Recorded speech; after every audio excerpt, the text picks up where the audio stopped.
Hello, I'm Craig Long. I wanted to take just a few minutes and talk about what was an eventful day yesterday in the bankruptcy of ReMax Greater Atlanta.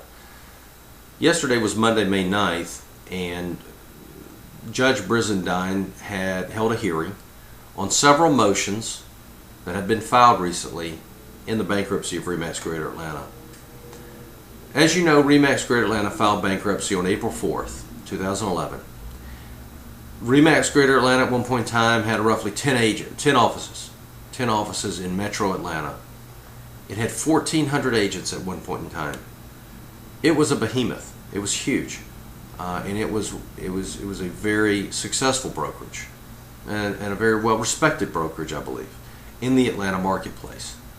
The Atlanta real estate market, as well as the national real estate market, has been very difficult and very tough and very hard upon real estate brokerages for the most part. And ReMax Greater Atlanta is no exception.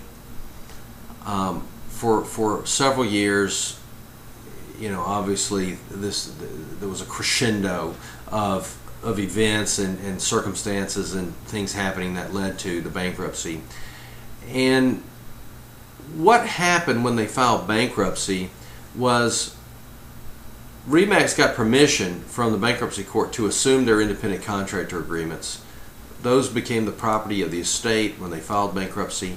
They wanted to get them back to be able to negotiate and hopefully salvage their relationships with their existing agents, work out details upon whether or not they were staying or whether or not they were going and how much they'd be paid and all these kind of things.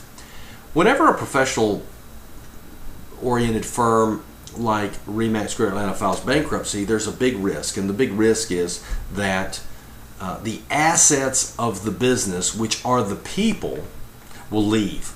Think about in September of 2008, Lehman Brothers files bankruptcy and collapses, and people left, and there was no way Lehman Brothers was going to really be able to reorganize and survive as a going concern.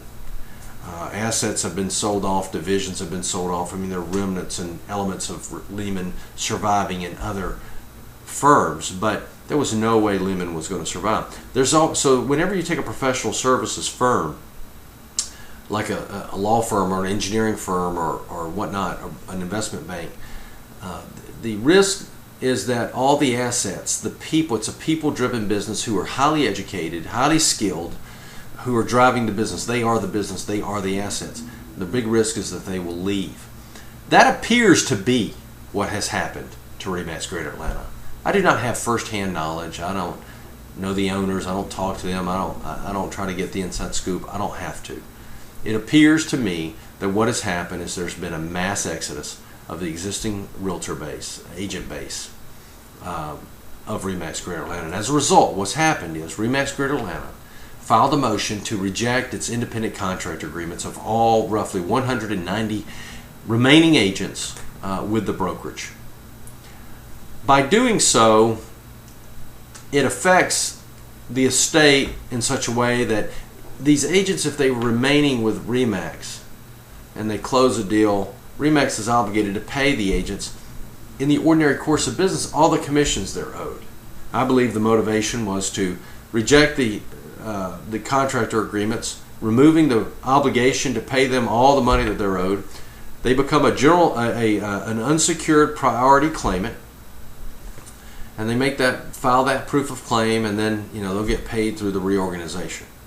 I believe that was the motivation. There may be some other motivations or reasons why they filed that motion to reject those independent contractor agreements.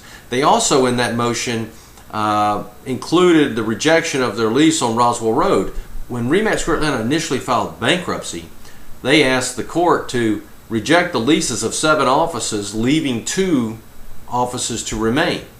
One on Medlock Bridge, one on Roswell Road. They have now asked the bankruptcy court to allow it to reject the Roswell Road lease and to close that office. So they're going to be left with 1 office on Medlock Bridge Road. This motion to reject these leases, to close this other office, etc., had induced ReMax of Georgia, the franchisor, to file a motion to lift the automatic stay. That is to provide ReMax of Georgia the permission to move forward with its collection efforts and its to exercise its legal rights under its franchise agreement with ReMax Greater Atlanta. I believe what ReMax of Georgia wants to do is to revoke the 4 remaining franchise agreements that ReMax Greater Atlanta has with the ReMax of Georgia. And so I believe that ReMax of Georgia, to protect the ReMax brand and name, is trying to disassociate itself, to divorce itself from ReMax Greater Atlanta altogether. That motion brought about a motion from ReMax Greater Atlanta's only secured creditor, First Citizens Bank. First Citizens Bank has a security interest in the cash as well as other assets of ReMax Greater Atlanta. When ReMax Greater Atlanta filed bankruptcy, they had to put forth a budget to the Bankruptcy Court that had to be approved by First Citizens for the expenses and the revenues and the use of cash. It's called a cash collateral motion, seeking to get an order for permitting the use of cash collateral. And that was obtained. Well, now First Citizens, due to the defection of agents, the rejection of all the independent contractor agreements, the move by ReMax Greater Atlanta, or ReMax of Georgia, to revoke the franchise, I believe, to lift the automatic stay to allow them to revoke the franchise agreements with ReMax Greater Atlanta, has induced First Citizens to make a motion to restrict the use of the cash that ReMax Greater Atlanta has on hand.